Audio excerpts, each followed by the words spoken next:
नमस्कार, मैं हूं परवेज अहमद। आप देख रहे हैं उत्तर प्रदेश टाइम्स में यूपी की बात।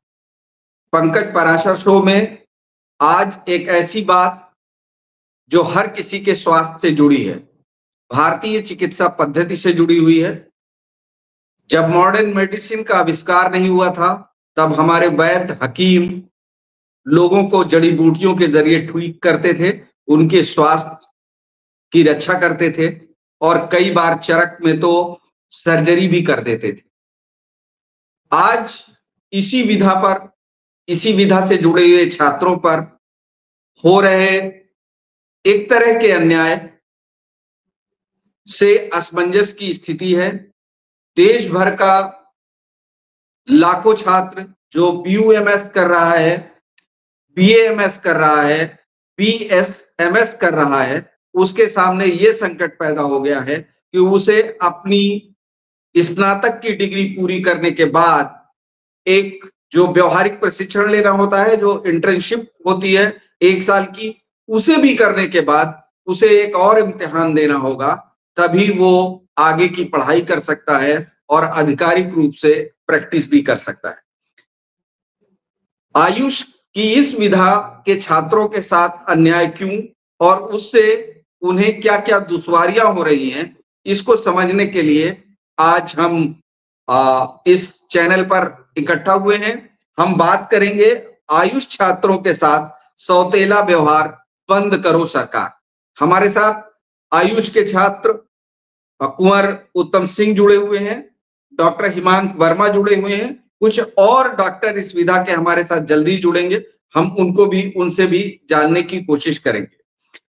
एक संस्था है आयुर्वेद छात्रों के लिए या आयुष विधा कहिए, जिसे national commission for Indian system of medicine यानी NCISM कहते हैं, जो आयुर्वेदिक, यूनानी, सिद्धा और सोवा रिगपा के छात्रों के लिए एक नेक्स्ट एग्जाम कराने का जो फैसला किया है, उसमें तमाम तकनीकी त्रुटियां हैं। इसके विरोध में पूरे देश में छात्र, मेडिकल छात्र आंदोलन कर रहे हैं।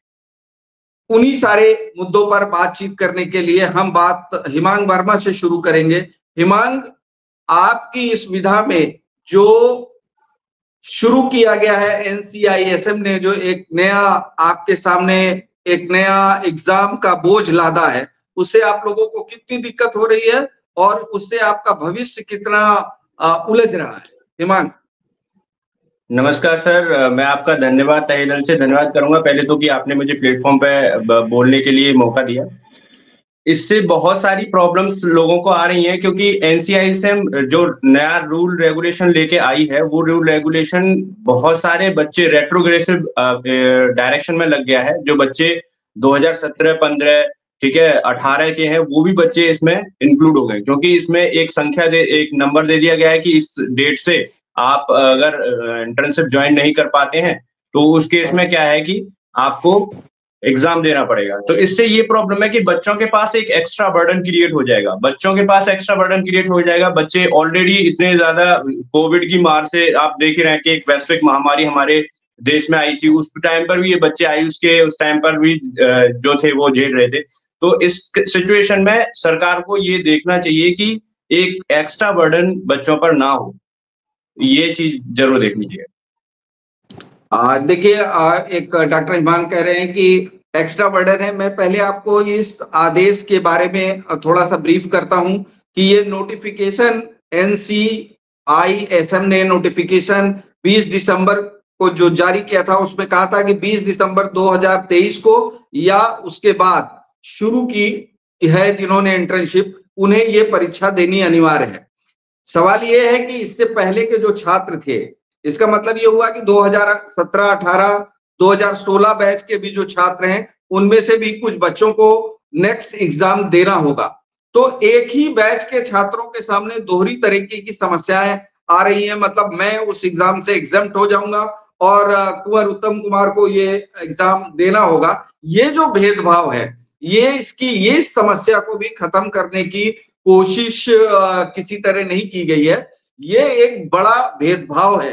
कुंवर उत्तम सिंह, इस भेदभाव से आप लोग आपस में ही एक दूसरे के प्रतिस्पर्धी हो गए, एक दूसरे के प्रतिद्वंदी हो गए, इसको कैसे महसूस करते हैं, कैसे देखते हैं? नमस्ते सर। सर ये बिल्कुल भी सरकार के द्वारा हमारे छात्रों के साथ अन्याय किया जा रहा है। इसमें सर जैसे हम लोग क्या जो सर व्यवस्था चल रही है, जैसे आपको एक एग्जांपल देता हूँ। जैसे मान लीजिए 2017 बैच का एक बच्चा है जो राजस्थान यूनिवर्सिटी से पढ़ रहा है और एक बच्चा बिहार यूनिवर्सिटी से पढ़ रहा है, एक पूर्वांचल यूनिवर्सिटी से पढ़ रहा है। तो राजस्थान यूनिवर्सिटी का बच्चा पास आउट होके लाइसेंसिएट भी हो गया है और बाकी यूनिवर्सिटीज के बच्चे अभी फाइनल ईयर या इंटर्नशिप ज्वाइन किए हुए हैं। तो ये सरकार एक जैसा सिलेबस, मतलब एक जैसा सिलेबस और एक जैसा सेशन हर जगह फॉलो नहीं करा पा रहा है। लेकिन तब भी ये 20 दिसंबर 2023 को जो एनसीआईएसएम ने गजट पारित किया कि 20 दिसंबर या 20 दिसंबर 2023 के बाद जितने बच्चे इंटर्नशिप में गए सबको नेक्स्ट एग्जाम देना पड़ेगा। ऐसा ही सर आगे मैं और जोड़ना चाहता हूँ इसमें, ऐसा ही सर एग्जाम एमबीबीएस में आया। एमबीबीएस का सर गजट एनएमसी द्वारा आपका 27 जून 2023 को पारित किया गया, जिसमें सर फिर बच्चों के विरोध और सरकार के द्वारा इस नेक्स्ट एग्जाम को एमबीबीएस के लिए 2023 बैच से लागू हुआ, यानी कि उनका एग्जाम 2028 या 2029 में होगा। इसी प्रकार फार्मेसी काउंसिल ऑफ इंडिया ने एक बजट लाया जो नेशनल एग्जिट टेस्ट उनके कि हर फार्मा वाले को नेक्स्ट एग्जाम पास करके ही वो लाइसेंस प्राप्त करेंगे। तो उनका बजट आया सर 24 फरवरी 2022 को। फिर उसमें भी सर यही हुआ कि जिस साल गजट आया है, मतलब गजट के एकेडमिक ईयर से ही लागू किया गया, मतलब 2022 के बच्चे ही पहली बार नेक्स्ट में बैठेंगे। ऐसा नहीं है कहीं भी कि इंटर जिस डेट में आया उस इंटर्नशिप डेट से लिया गया। ऐसा ही नियम सर आपका उसमें बार काउंसिल में आया, वहां भी एकेडमिक ईयर से ही एकेडमिक ईयर ऑफ गजट से लागू किया गया। ऐसा ही नियम आपका एफएनबी में आया, वहां भी एकेडमिक ईयर ऑफ गजट से लागू किया गया। ऐसा ही नियम एफएमजी में आया, फॉरेन मेडिकल एग्जाम टेस्ट में, वहां भी न्यू बैच से ही लागू किया गया। केवल सरकार आयुष डॉक्टरों के साथ ही सौतेला व्यवहार और अन्याय कर रही है। ये केवल सरासर सरकार के द्वारा आयुष छात्र आयुष पद्धति के साथ केवल एक नाइंसाफी और गला घोटने का काम किया जा रहा है। सर यही चाहता हूं कि आपके चैनल के माध्यम से सभी को ये जागरूकता फैले, सभी लोग हमारे साथ खड़े हैं ताकि सर हम लोगों को ये एग्जाम से राहत मिले और एकेडमिक ईयर ऑफ गजट यानी कि 2023 से ये एग्जाम लागू किया जाए। और सर एक और इसमें सर एक त्रुटि है, एक एनसीआईएसएम गजट आया जिससे एनसीआईएसएम बना। तो एनसीआईएसएम एक्ट आया सर 21 दिसंबर 2020 को। जब ये सर 2020 को आया, इसके चैप्टर 4 पॉइंट नंबर 15 में मेंशन है common final year medical examination known as NEXT examination. जबकि आज 3 साल बाद एनसीआईएसएम कह रहा है कि आप फाइनल ईयर एग्जाम तो दो ही दो, उसके बाद आपको इंटर्नशिप करो आप 270 दिन की, उसके बाद आप एग्जिट टेस्ट दो। सर ये एनसीआईएसएम अपने गजट पे ही नहीं फॉलो कर रहा है। और सर और इसी के तहत एक आरटीआई मांगी गई धनंजय कुमार सिंह द्वारा जी। तो भारतीय चिकित्सा पद्धति उत्तराखंड द्वारा ये साफ साफ उल्लेखित किया गया है कि नेक्स्ट एग्जाम 2021 बैच वाले बच्चों को, मतलब जब से एनसीआईएसएम एक्ट बना 2021 बैच वालों पे लागू होगा। सर यहाँ भी एक बहुत बड़ी त्रुटि है एनसीआईएसएम की कि सर ये अपने ही किए गए नोटिफिकेशन, अपने ही किए गए जारी किए गए सर्कुलरों पे नहीं ध्यान दे रहा है। और सर ये तो एनसीआईएसएम की बात हो गई। इसी तरह सर एनसीएच मतलब आयुष के अंदर होम्योपैथ भी आता है। तो बीएचएमएस वाले बच्चों का 26 नवंबर 2023 को गजट आया। उनका ये किया गया कि 26 नवंबर 2023 या उसके बाद गए सभी छात्रों को इंटर्नशिप गए छात्रों को नेक्स्ट एग्जाम देना पड़ेगा। सर उनके द्वारा भी एनसीएच ने एक आरटीआई मांगी गई इमरान खान जी द्वारा। तो उसमें साफ साफ उल्लेखित किया गया है कि 2021 बैच में प्रवेश लिए हुए बच्चों को देना है। सर ये एग्जाम केवल एक एक्स्ट्रा बर्डन है। अब जैसे एमबीबीएस का एग्जाम है तो उसमें पीजी का सीट भी, मतलब नीट पीजी को समाप्त करते हुए वो एग्जाम लिया जा रहा है। और सर हम लोग नेक्स्ट डे के लाइसेंसिएट होंगे, फिर उसके बाद पीजी की अलग से प्रिपरेशन करेंगे, फिर उसके बाद सर एक ही एक्स्ट्रा बर्डन बढ़ता जा रहा है हम लोगों के लिए। सर इसी के लिए सर यही हम लोगों का, सर हम लोग बहुत मानसिक रूप से परेशान हैं। सर यही है कि सर आप लोग हम लोग को साथ दीजिए ताकि हम लोग को कुछ न्याय मिले। या तो ये बैच या तो 2021 बैच से लागू हो या फिर sir new batch new rule sir 2023 में गए हुए छात्रों पे लागू हो। आप हमारे दर्शक डॉक्टर उत्तम कुमार जो आयुष के छात्र हैं उनकी बात सुन रहे हैं।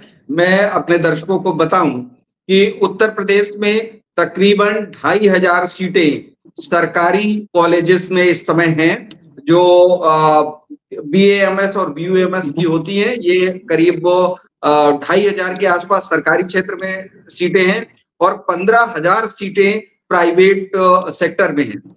कई कॉलेजों में उसकी मान्यताओं को लेकर कई कोर्सेस का सिंक्रोनाइजेशन नहीं है, कोर्स भी आगे पीछे हो रहे हैं। तो जो बच्चे, और अगर आप व्यवहारिक रूप से देखिए तो आज की तारीख में आपको इमरजेंसी मेडिकल का जो काम देखते हुए मिलते हैं, जिनको ईएमओ मेडिकल भाषा में कहा जा रहा है, उनमें से मैक्सिमम पीएचसी, सीएचसी और कई कई जगह तो मेडिकल कॉलेज और कई जगह तो प्राइवेट मेडिकल कॉलेजों में भी आयुर्वेद और सिद्धा, इसके छात्र ही, यूनानी के छात्र ही ये सब काम प्रारंभिक रूप से देखते नजर आ रहे हैं। इनके सहारे मेडिकल की पूरी व्यवस्था चल रही है। ऐसे छात्रों के साथ एक इस तरह का भेदभाव कि उन्हें एक और एग्जाम देना है, एक एग्जाम का शेड्यूल भी तय नहीं है कि कब से उन्हें देना है, बीच के छात्रों को देना है, आधे छात्रों को छोड़ देना है। तो ये एक पूरी विधा के साथ जो खिलवाड़ किया जा रहा है, और जो लोग समाज को समझते हैं उन्हें ये पता है कि चरक नाम, मैं सोचता हूं कि जैसे ही कोई भी व्यक्ति, परिवार, बुजुर्ग सभी लोग जानते हैं, ये आयुर्वेद विधा का ही एक नाम है, जहां से ये बात शुरू हुई। सुश्रुत और चरक, ये सब वही सारे नाम है। मैं आपको, हमारे साथ जुड़े डॉक्टर अनुज कुमार, जिन्होंने सबसे पहले इस मुद्दे को उठाया, मैं उनका आभार भी व्यक्त करता हूं और अपने छात्रों को गोलबंद करने के लिए इस अव्यवस्था के खिलाफ उन्होंने आवाज उठाई और तमाम प्लेटफॉर्म पर उन्होंने बात रखी है। हम डॉक्टर अनुज कुमार जी से ये अनुरोध कर रहे हैं कि वो सरल भाषा में जरा दर्शकों को समझाएं कि आप लोगों के साथ, इस विधा के डॉक्टरों के साथ कैसे ये बड़ा भेदभाव हो रहा है। डॉक्टर अनुज कुमार जी, पहले तो आप सभी, आपका बहुत-बहुत धन्यवाद कि आपने मुझे बुलाया, और आपके सभी दर्शकों को मेरा नमस्कार। कैसा है कि कोई भी जब नई पॉलिसी आती है तो 2 मुख्य चीज़ें हैं। पहली बात तो ये है कि उस पर्टिकुलर जो आप चेंजेस कर रहे हैं उसका ऑब्जेक्टिव क्या है? ये पहला एक महत्वपूर्ण जो है वो सवाल रहता है। दूसरा सवाल जो है कि आप जो भी प्रोजेक्ट ला रहे हैं उसका आप इम्प्लीमेंटेशन कैसे करेंगे? ये दूसरा सवाल है। और तीसरा है कि आपने जो भी प्रोजेक्ट लाया उसका आप कैसे जो है उसका आप उस पे स्क्रूटनी कैसे रख रहे हैं, ये एक तीसरा सवाल होता है। किसी भी प्रोजेक्ट में मुख्यतः जो है ये 3 बातें हैं। तो अगर हम समझें कि नेक्स्ट एग्जाम जो सरकार का कहना है उसका मुख्य ये है कि हम एक यूनिफॉर्म एजुकेशन सिस्टम चाहते हैं, और यूनिफॉर्म एजुकेशन सिस्टम में हमारा ये कहना है कि एक समान तरीके का जो है वो सब जगह नियम चले, और हम एक यूनिफॉर्मिटी जो है एजुकेशन सिस्टम में लेके आए। और दूसरा कि हम क्वालिटी जो है उसको हम असेसमेंट करें, क्वालिटी जो है उसको हम एक मिनिमम चेक रखें क्वालिटी पे। तो इसमें आप, मेरा पहला एक पॉइंट ये है कि आप किसी एक एग्जाम के थ्रू ये यूनिफॉर्मिटी नहीं ला सकते हैं। आपको ये यूनिफॉर्मिटी आप तभी ला सकते हैं जब आपने जिन कॉलेजेस को परमिशन दिया है उस पे आप यूनिफॉर्म चेक रखें। आप वो क्या क्वालिटी ऑफ एजुकेशन इम्पार्ट कर रहे हैं उसमें जो है आप एक मिनिमम चेक रखें। आप उसको यूनिफॉर्म रखेंगे तभी आप यूनिफॉर्म एजुकेशन दे पाएंगे। तो पूरे के पूरे नेक्स्ट एग्जाम में जहाँ पे सरकार ये बात कर रही है कि हम क्वालिटी पे बात कर रहे हैं, पहला सवाल यही उठता है कि ऐसे बच्चे जो नेक्स्ट एग्जाम में क्वालिफाई नहीं कर रहे हैं, सपोज कीजिए कोई कॉलेज है और उसके 50% बच्चे जो है वो नेक्स्ट में क्वालिफाई नहीं कर रहे हैं, तो क्या आयुष मंत्रालय के पास कोई गाइडलाइन है कि ऐसे कॉलेजेस के खिलाफ क्या कार्रवाई की जाएगी? अगर नहीं है तो इसका मतलब हुआ कि ये पूरा का पूरा इम्प्लीमेंटेशन जो है ये सिर्फ मतलब वो अपने सर से बोझ हटाने वाली बात हो गई। क्योंकि अगर आपको क्वालिटी पे इम्प्रूव करना है तो आप कॉलेजेस का आपने इंस्पेक्शन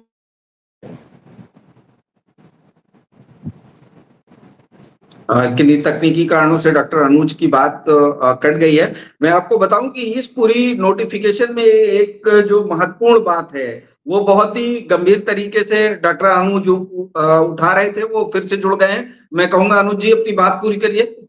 जी, तो पहला बात यह है कि जो कॉलेजेस, जिनका जो संस्थाएं का काम था कि उन कॉलेजेस पे क्वालिटी चेक करना, उन संस्थान की क्या जवाबदेही है और आयुष मंत्रालय क्या उन कॉलेजेस पे एक्शन लेगा जिनके बच्चे नेक्स्ट क्वालिफाई नहीं करेंगे 50% से ज्यादा बच्चे? तो इसका कोई जिक्र नहीं है। इसका मतलब है कि क्वालिटी को लेके सरकार जो है बहुत सजग नहीं है।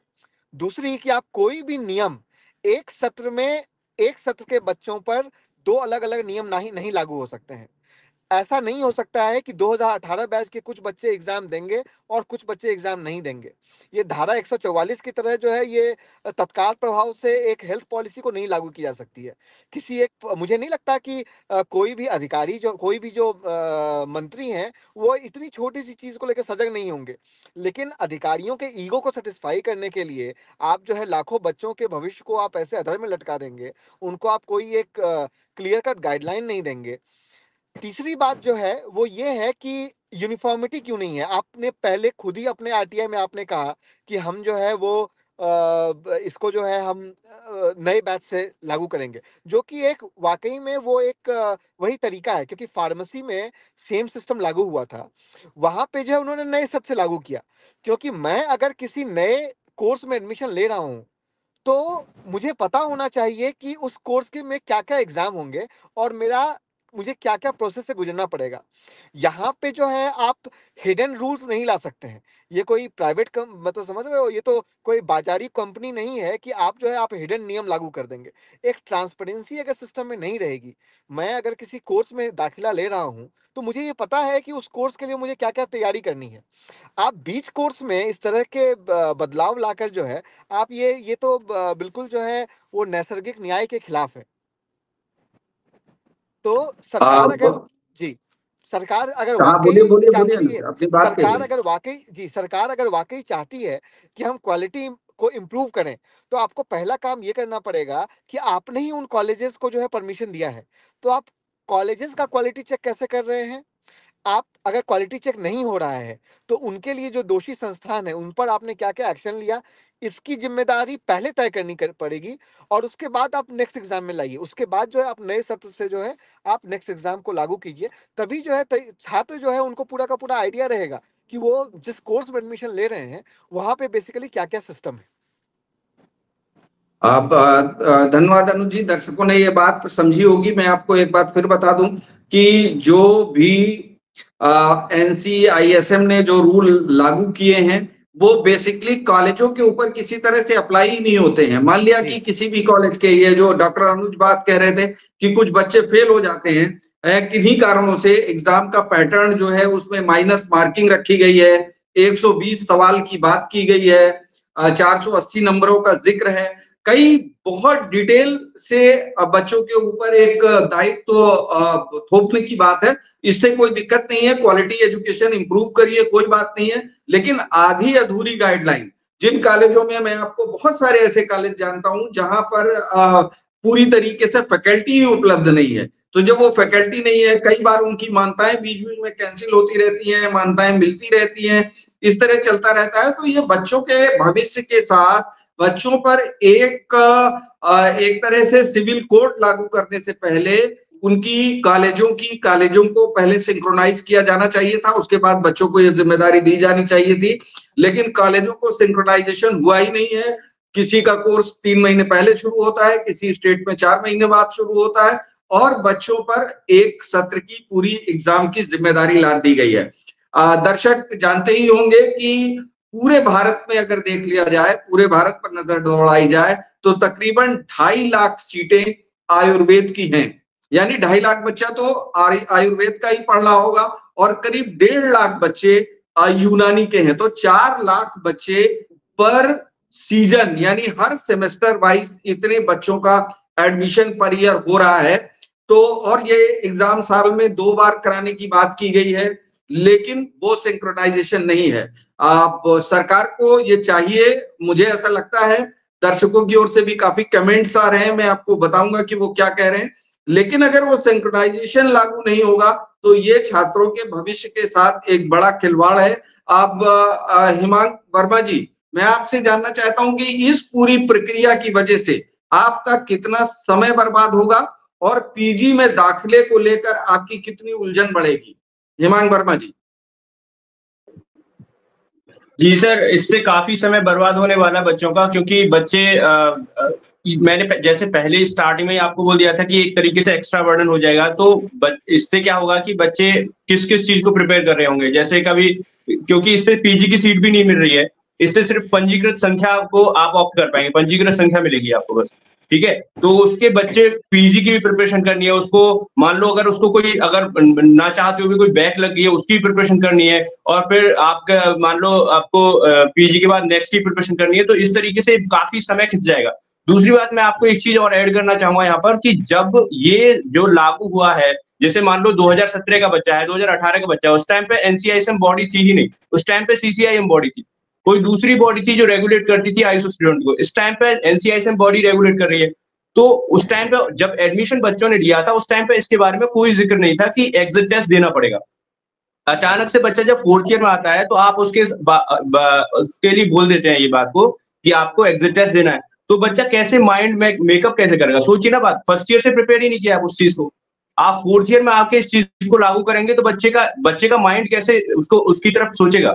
वो एक तरीके से डिप्रेशन में चला जाएगा। आप क्या बनाना चाहते हैं? बच्चों को डॉक्टर बनाना चाह रहे हो या बच्चों को खुद ही पेशेंट बना दे रहे हो? तो ये सब चीजें एक बिल्कुल एक्स्ट्रा बर्डन है। इस चीज पे सरकार को सोचना चाहिए कि ठीक है, आप एजुकेशन या पॉलिसी सिस्टम को ठीक करना चाह रहे हो, पर नए सत्र से सही करो ताकि बच्चे फर्स्ट ईयर से इस बात को समझ पाए कि जो भी रूल आ रहा है वो रूल हमारे लिए फर्स्ट ईयर से एप्लीकेबल है, और फर्स्ट ईयर से ये इसका सिलेबस है। 4th ईयर में बच्चे को कुछ ना सिलेबस पता है ना कुछ पता है, आप एकदम से रूल को रेगुलेट कर देते हैं। ये पूरी तरीके से वायलेशन ऑफ रूल्स है। देखिए, एक तरफ ये समझिए कि देश के प्रधानमंत्री नरेंद्र मोदी लगातार अल्टरनेटिव मेडिसिन की बात करते हैं। वो हर साल योगा करते हैं, योगा दिवस मनाते हैं, जो आयुर्वेद और यूनानी की एक बड़ी विधा है। दूसरी तरफ जो बड़े घरों के लड़के हैं, जो संसाधन युक्त लड़के हैं, वो कई बार पैसे खर्च करके प्राइवेट मेडिकल कॉलेजेस से काफी मेरिट में नीचे आने के बावजूद वो एमबीबीएस की सीटें प्राइवेट कॉलेजों में हासिल कर लेते हैं। लेकिन जो सामान्य घरों के बच्चे हैं, जो प्रधानमंत्री की मंशा, योगा, भारत की जड़ी बूटियां, भारत के पर्यावरण पर काम करने वाले बच्चे हैं, उनके भविष्य के साथ भारत सरकार की ही एक मंत्रालय, आयुष मंत्रालय, इस तरह के खिलवाड़ करने की कोशिश कर रहा है। और जो ये एक बॉडी है, जो एक बॉडी बनाई गई भारतीय जनता पार्टी की सरकार में, वो बॉडी भी छात्रों के भविष्य की तरफ ख्याल नहीं कर रही है। कुंवर उत्तम सिंह, अब अगर सरकार या जो आपका आयोग है, परिषद है, वो अगर इसमें बदलाव नहीं करता है तो आप लोगों की आगे की रणनीति क्या है? हम लोग की रणनीति स्पष्ट है। हम लोग जल्द ही आने वाले 1 हफ्ते के अंदर जंतर मंतर में एक बहुत बड़ी संख्या में धरना करने वाले हैं, और ये धरना जब तक चलेगा जब तक हम लोगों की मांगे पूरी नहीं होंगी। आप लोग ये बताइए, जब आप एमबीबीएस के लिए न्यू बैच लागू कर सकते हैं, जब आप फार्मेसी के लिए न्यू बैच लागू कर सकते हैं, तो हमारे साथ ही खिलवाड़ क्यों किया जा रहा है? ये सीधा सीधा छात्रों के साथ बिल्कुल धोखा और इनकी गला घोटते, और कुछ बिल्कुल हम लोग अब इतना मानसिक तनाव में है कि हम कुछ कह नहीं सकते हैं। पूरा आयुष छात्र एक बहुत बड़ी मानसिक तनाव से गुजर रहा है। अब डॉक्टर अनुज, हम आपसे ये जानना चाहेंगे कि देखिए, आपके एक साथी उत्तम सिंह ये कह रहे हैं कि हम लोग अब जंतर मंतर पर आंदोलन करने के लिए मजबूर हैं, हमारे सामने कोई विकल्प नहीं है। तो क्या आप सिर्फ उत्तर प्रदेश के बच्चे ही ऐसा करने जा रहे हैं, या देश के लोगों के साथ आप देश भर के छात्रों को, आयुष विधा के छात्रों को एक साथ जोड़ने की कोशिश कर रहे हैं? क्या आप लोगों ने कोई संगठन या कोई लोगों को जोड़ने के लिए इस दिशा में कोई प्रयास शुरू किया है? डॉक्टर अनुज, अनम्यूट कर लीजिए, अनम्यूट कर लीजिए। जी जी जी जी। चूंकि मैं आयुष विधि का छात्र हूँ नहीं, मैं जो हूँ वो मेरा स्पेशलाइजेशन जो है वो फेशियल सर्जरी और एक पब्लिक हेल्थ में है। तो आयुष छात्रों के किसी एसोसिएशन से तो मैं नहीं जुड़ा हुआ हूँ। मैंने हालांकि जैसा आपने बताया कि ज़्यादातर हॉस्पिटल्स में जो हैं वो कई जो छात्र हैं वो आयुष छात्र ही इमरजेंसी देखते हैं। तो कई ऐसे मेरे छात्र हैं जिन्होंने मुझे इसकी जानकारी दी, और उस आधार पे उन्होंने मुझे बताया कि सर ऐसा-ऐसा जो है वो नया नियम आया है, और वो नियम को जब मैंने पढ़ा तो मैंने जाना कि ये बिल्कुल जो है ये एक अन्यायपूर्ण बात है जो कि आयुष मंत्रालय कर रहा है। तो उस तरीके से मैं इनके साथ आया। हालांकि वापस से ये मैं कहना चाहूंगा कि अगर क्वालिटी इम्पार्ट करना ही सरकार का मोटिव है तो इसकी पूरी जवाबदेही छात्रों पे लागू नहीं होती है। इसकी जवाबदेही जो है वो आयुष मंत्रालय और NCISM पे लागू होती है कि आप गुणवत्ता कैसे बढ़ाएंगे। आप नेक्स्ट एग्जाम का एक जो है मैं वो एक आपको रोकूंगा। आपके एक दर्शक हैं डॉक्टर शेख खुर्शीद साहब, वो कह रहे हैं कि सरकार BAMS, BUMS, BHMS आयुष छात्रों के साथ पूरी तरह से अनुचित व्यवहार कर रही है। नेक्स्ट एग्जाम आयुष छात्रों के साथ अन्याय है। सरकार को उनके विरोध पर ध्यान देना चाहिए और इसे रद्द करना चाहिए। ये डॉक्टर शेख खुर्शीद कोई दर्शक हैं हमारे जो आप लोगों के पक्ष में ये बात रख रहे हैं। मैं डॉक्टर हिमांग वर्मा, आपके साथी उत्तम सिंह कह रहे हैं कि हम लोग जंतर मंतर की तरफ जाएंगे, रुक करेंगे, वही एक आखिरी विकल्प है। क्या आप दूसरे राज्यों के छात्रों के साथ भी आपस में कोई यूनियन बना रहे हैं, उनके साथ जोड़ रहे हैं? बहुत बड़ी असर, बिल्कुल आयुष संघ का बड़ी यूनियन है। हम पूरे लोग इसमें सबके साथ हैं। बच्चे बिहार से, झारखंड से, यूपी से, उत्तर प्रदेश से, सारे जितने भी प्रदेश हैं उन सब से जुड़े हुए हैं और एक बड़ी विशाल यहाँ पर स्ट्रेटजी हम बना रहे हैं कि ताकि जंतर मंतर पर प्रोटेस्ट करें, ताकि सरकार इस पर ध्यान दे कि ये बच्चों के साथ क्या हो रहा है, बच्चे किस वजह से परेशान है, ये हमें करना जरूरी है। तो इस दिशा में कोई रणनीति आपस में तय हुई? कोई आपने किसी को नेतृत्व सौंपा है या सब डॉक्टर्स इकट्ठा हो जाएंगे और उसके ऐसे ही फैसले करने लगेंगे? एक डॉक्टर अभिषेक है, वो लिखते हैं कि no next exam for old batches. जी डॉक्टर ईमान बताइए।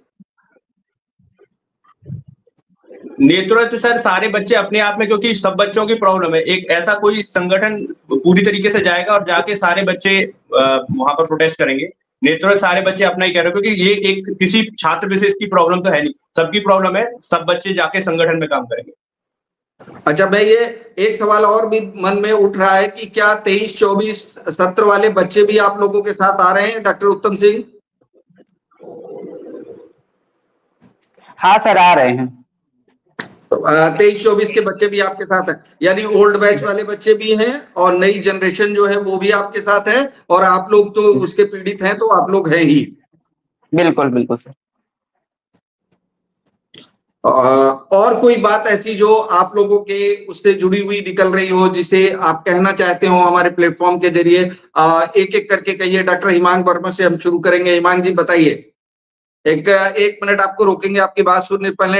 एक प्रवीण साहब हैं, वो लिख रहे हैं कि जब NCISM 4.5 साल का कोर्स 7 साल में पूरा नहीं करा पा रही है, ऐसे में और एक्स्ट्रा एग्जाम लागू करके NCISM की गलत मंशा हम लोगों के साथ उजागर कर रही है। जो कोर्स है आयुष का, वो 4.5 साल का है और 1 साल इंटर्नशिप, 5.5 साल में यह कोर्स पूरा होना चाहिए। लेकिन ये प्रवीण ये कह रहे हैं कि तमाम जगह पर ऐसा है, 7 सालों में कोर्स पूरा नहीं हो रहा है। यानी आप एक बच्चे को ग्रेजुएट बनाने में ही 8 साल लगाए दे रहे हैं और उसके बाद 1 साल उसे फिर एग्जाम भी लेंगे और उसके बाद करेंगे, तो 10 साल वो खाली ग्रेजुएट होने में लगा देगा। कब पोस्ट ग्रेजुएट होगा, कब आगे की तैयारी करेगा?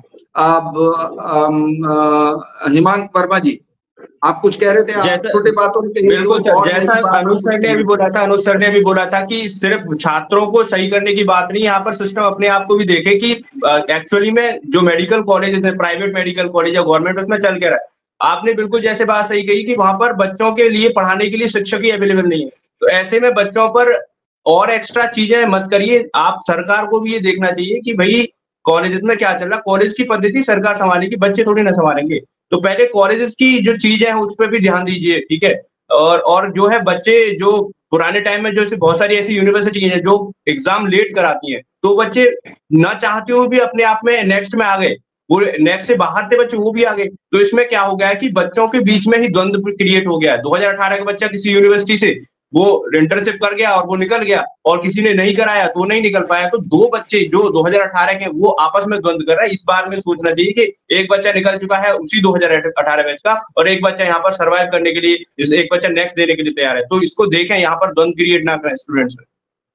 ये सिर्फ जिस तरह से हिमांग बता रहे हैं, इसको समझिए, ये केवल एक बैच की समस्या नहीं है, ये पूरी के पूरे एजुकेशन सिस्टम पर सवाल खड़ा करता है कि एक राज्य की यूनिवर्सिटी कहीं और एग्जाम करा रही है, उसके छात्र छूट रहे हैं, एक ही बैच एक साथ दाखिला लेने वाले छात्र एक दूसरे के प्रतिद्वंदी की स्थिति में भी है और एक दूसरे से पिछड़ जाने की स्थिति में भी है, क्योंकि उसमें गलती छात्र की नहीं है, विश्वविद्यालयों की है और सिस्टम की है। अनुज कुमार जी, आप क्या नया सुझाव देना चाहेंगे कि इस सिस्टम को कैसे ठीक किया जाना चाहिए आपकी नजर में? देखिए, सबसे पहली तो बात यह है कि जो गवर्नमेंट की जो एजेंसीज हैं, उनकी अकाउंटेबिलिटी तय होनी काफी जरूरी है। आप मनमाने आर्बिटरी तरीके से नए नियम बनाकर आप अपनी जिम्मेदारी से जो है वो हट नहीं सकते हैं। आप जब कोई नया कानून बनाते हैं तो आपको ये तय करना पड़ेगा कि वो कैसे जो है वो सार्वभौमिक हो और कैसे जो है वो एक वो ओवरऑल जो है क्वालिटी उसको इम्प्रूव करे, ना कि मात्र वो एक आपकी अकाउंटेबिलिटी से भागने का जरिया बन जाए। इसको लेके जो है सरकार को अपने पॉलिसीज को लेके बहुत ज़्यादा सजग होने की ज़रूरत है। हम ओवरऑल मेडिकल पॉलिसीज को भी सरकार को देख रहे हैं, वो बहुत ही ज़्यादा जो है वो त्रुटिपूर्ण पॉलिसीज जो है वो सरकार की लागू ला रही है और यही रीज़न है कि सरकार जो है वो पॉलिसीज लाती है और फिर उनको जो है उनको बैकआउट करना पड़ जाता है। आप आपने देखा होगा, अभी नीट एग्जाम में भी सेम हुआ। सरकार अड़ी हुई है कि हम एग्जाम नहीं लेंगे और सुप्रीम कोर्ट ने बोल दिया है कि आप इस बात से नहीं इनकार कर सकते हैं कि एग्जाम की सैंक्टिटी जो है वो भंग हुई है। तो ये बहुत ज़रूरी है कि आप अपनी अकाउंटेबिलिटी तय करें और उस अकाउंटेबिलिटी को लें। उसको अगर आप उससे भागेंगे तो जो है आप जुगाड़ से आप एक हेल्थ पॉलिसी को नहीं चला सकते हैं। आपको जो है एक सॉलिड तरीका बनाना पड़ेगा और एक ऐसा खुद सरकार तय करे कि क्यों ऐसा हो रहा है कि बार-बार आप खुद पॉलिसीज़ बना रहे हैं और बार-बार जो है उस पे सवाल खड़े हो रहे हैं। तो ये जो है ये तय करना मुझे लगता है कि काफ़ी ज़रूरी है कि उसको लेके सरकार थोड़ी और संजीदा हो और उसी प्रकार से जो है हम ओवरऑल हेल्थ को बेनिफिट पहुंचा पाएंगे। एक हमारे दर्शक हैं केसरी प्रसाद, वो लिख रहे हैं कि हम लोग CCISM के सिलेबस से पढ़े हुए हैं और उसी हिसाब से एग्जाम दिया है। बहुत सारा सब्जेक्ट न्यू है, उसकी तैयारी करने में हम लोगों को 2 से 3 साल लगेगा। सर, हम लोग जिंदगी भर एग्जाम ही देते रहेंगे क्या? ये एक छात्र की पीड़ा है केसरी प्रसाद जी की, जो कह रहे हैं कि हर दिन हमारे साथ हमारे बीच के सेमेस्टर में नया सिलेबस लागू कर दे रहे हैं, नए नीट लागू कर दे रहे हैं, तो पूरी जीवन डॉक्टर कहलाने से पहले हम यही एग्जाम ही देते रहेंगे क्या? ये एक जेन्युइन पीड़ा है छात्रों की, जिसे सरकार को बहुत गंभीरता से सुनना चाहिए और एक नए नियम लागू करना चाहिए। एक सरफराज अहमद साहब हैं, वो लिख रहे हैं कि बीजेपी गवर्नमेंट से लिए हुए कोई भी डिसीजन सही नहीं होते हैं। हर कोई परेशान है बीजेपी गवर्नमेंट से, चाहे वो जवान हो, किसान हो या स्टूडेंट हो। बीजेपी सरकार के बनाए हुई एजेंसीज मनमानी कर रही हैं। मतलब ऑलमोस्ट छात्रों का जो इस आयुष विधा से जुड़े हुए हैं, जो कल के डॉक्टर हैं, जो कल तमाम मरीजों का इलाज करेंगे, जो देश भर के 145 करोड़ लोगों के स्वास्थ्य की जिम्मेदारी संभालने जा रहे हैं, उनमें से कुछ हिस्सेदार बनेंगे, कुछ लोग मॉडर्न मेडिसिन में जाएंगे, कुछ होम्योपैथिक में जाएंगे, लेकिन अभी भी आज भी भारत का गरीब गुरबा आदमी आयुर्वेद और सिद्धा पर आश्रित है। सनाया कहती हैं कि डिग्री लेने के लिए फाइनल ईयर इंपॉर्टेंट है, ये लोग एग्जाम ले लेकर लाइफ बर्बाद कर रहे हैं। तो ये छात्रों का एक बड़े पैमाने पर रिएक्शन भी आ रहा है हमारे साथ।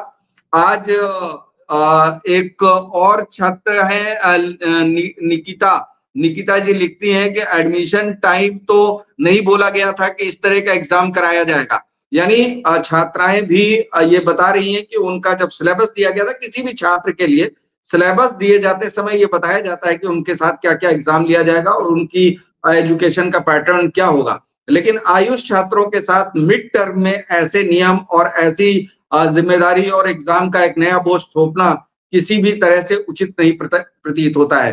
तो आज यूपी की बात पंकज पाराशर शो में बस इतना ही।